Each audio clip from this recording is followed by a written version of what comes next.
वैवाहिक अपराधों की एफआईआर में नाम आ जाने से क्या सरकारी नौकरी पे या सरकारी नियुक्ति पे कोई बाधा आएगी? या वैवाहिक अपराधों का मतलब हो गया आपका दहेज के मुकदमे हो गए, 498 हो गया, डोमेस्टिक वायलेंस हो गया, इस तरह के जो पारिवारिक जो वैवाहिक जीवन से जुड़े हुए मुकदमे, ऐसे मुकदमों की बात हो रही है। दोस्तों, अक्सर ये देखा गया है जब भी इस तरह के मुकदमे दर्ज होते हैं, मान लीजिए किसी पत्नी ने पति और उसके घर वालों के अगेंस्ट मुकदमा दर्ज कराया है, तो ये देखा गया है आमतौर पर कि पति पक्ष के जितने भी मेंबर उस घर में हैं, पिता हो, माता हो, सिस्टर हो, भाई हो, उन सब के नाम एफआईआर में दर्ज कर लिए जाते हैं, क्योंकि लड़कियां उन सब पे आरोप लगाती है। 498 के मुकदमों में, डीवी के मुकदमों में एक ट्रेंड बना हुआ है जो काफ़ी टाइम से चल रहा है और इसका काफ़ी दुरुपयोग हो रहा है। अब मान लीजिए एफआईआर के अंदर पति के अलावा पति के परिवार, भाई बहन को भी इंक्लूड कर लिया। अब ऐसी परिस्थिति में अगर किसी की सरकारी नौकरी लगती है, मान लीजिए भाई के लगने वाली होती है या बहन के लगने वाली होती है, उस नौकरी पे क्या बाधा आ सकती है या फिर जो एम्प्लॉयर होता है वो नियुक्ति देने से मना कर सकता है? तो बात करेंगे दिल्ली हाई कोर्ट के एक ऐसे ही मामले की। अभी जून 2023 का जजमेंट है, जहाँ पे लड़की द्वारा एफआईआर दर्ज कराई गई और उस एफआईआर के अंदर पति के अलावा पति के भाई, मतलब ब्रदर इन लॉ या देवर को इंक्लूड किया गया। और यहाँ पे जो ब्रदर इन लॉ है उनकी सरकारी नौकरी लगने वाली थी। जब एम्प्लॉयर को मालूम चला कि इनके खिलाफ एफआईआर दर्ज है, तो उन्होंने नियुक्ति देने से मना कर दिया। तो बात करेंगे इस मामले की इस वीडियो में। दोस्तों, अगर आप हमारे चैनल पर नए हैं तो चैनल सब्सक्राइब करना ना भूलें।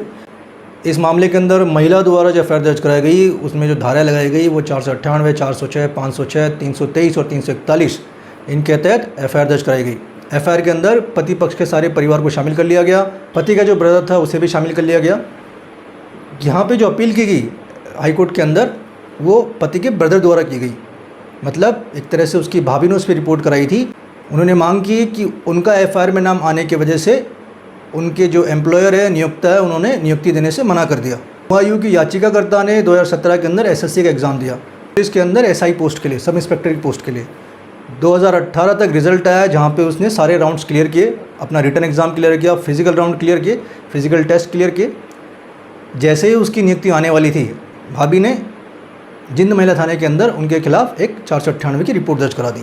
जब एम्प्लॉयर को मालूम चला कि इनके अगेंस्ट एक आपराधिक मुकदमा दर्ज हो चुका है, तो उसकी नियुक्ति देने से इनकार कर दिया।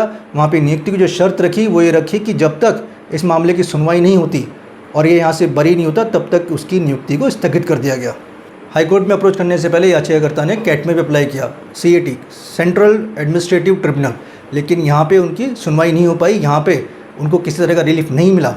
यहाँ पे हाईकोर्ट ने टिप्पणी की कि सिर्फ एफआईआर में नाम आ जाने से सार्वजनिक नियुक्ति में उसको बाधा नहीं माना जा सकता, वो एक तरह की रुकावट नहीं हो सकती जब तक उसकी उस अपराध में शामिल होने की पुष्टि ना हो। साथ ही जो वैवाहिक अपराधों से जुड़े हुए मुकदमे होते हैं, लंबे चलते हैं, 3 साल भी चल सकता है, 5 साल भी चल सकता है, 6 साल भी चल सकता है। हाईकोर्ट ने इस मामले में रिपोर्ट पढ़ने के बाद ये पाया कि उस व्यक्ति का सिर्फ इसमें नाम लिया गया है, उसके अगेंस्ट कोई पुख्ता सबूत नहीं है। इवन पुलिस अधिकारी ने उसको जांच के लिए समन भी नहीं किया, उसको बुलाया भी नहीं है, लेकिन उसका एफआईआर में नाम है। हाईकोर्ट ने ये भी कहा कि इस तरह के मामले आगे जाके सुलझ जाते हैं। बहुत से ऐसे मामले होते हैं उनके बीच राजीनामा होता है, वो मामले सुलझ जाते हैं और मेरिट बेस पे केस ख़त्म कर दिया जाता है। ये कह दिया जाता है कि आवेश में आके एफआईआर रिपोर्ट दर्ज करा दी थी। साथ ही हाईकोर्ट ने ये भी कहा कि पूर्व में देखा गया है कि इस अधिनियम का काफ़ी दुरुपयोग हो रहा है। सिर्फ एफआईआर में नाम आने से उसकी नियुक्ति पर अनिश्चित काल तक रोक नहीं लगाया जा सकता। इस तरह हाईकोर्ट ने जो ट्रिब्यूनल का फैसला था, सेंट्रल एडमिनिस्ट्रेटिव ट्रिब्यूनल, उस फैसले को पलट दिया और पुलिस विभाग को पिटिशनर की नियुक्ति के आदेश दिए। इस केस का टाइटल है विक्रम रुहल बनाम दिल्ली पुलिस वन्य। इसका लिंक मैंने डिस्क्रिप्शन में मेंशन किया है, वहाँ से आप डाउनलोड करके जजमेंट को ध्यान से पढ़िए, समझिए कि हाईकोर्ट ने किन बिंदुओं को ध्यान पर रखते हुए नियुक्ति के आदेश दिए हैं। अब क्योंकि अदालत इस बात को समझता है कि ऐसे मुकदमों में पूरे परिवार का नाम लिखवाने का एक चलन सा बन गया है। मैंने एक वीडियो में बात की थी जहाँ पे पिटिशनर खुद हस्बैंड था, मतलब हस्बैंड पे 498 का मुकदमा चल रहा था और उसके बाद भी उसकी सरकारी नियुक्ति हुई थी।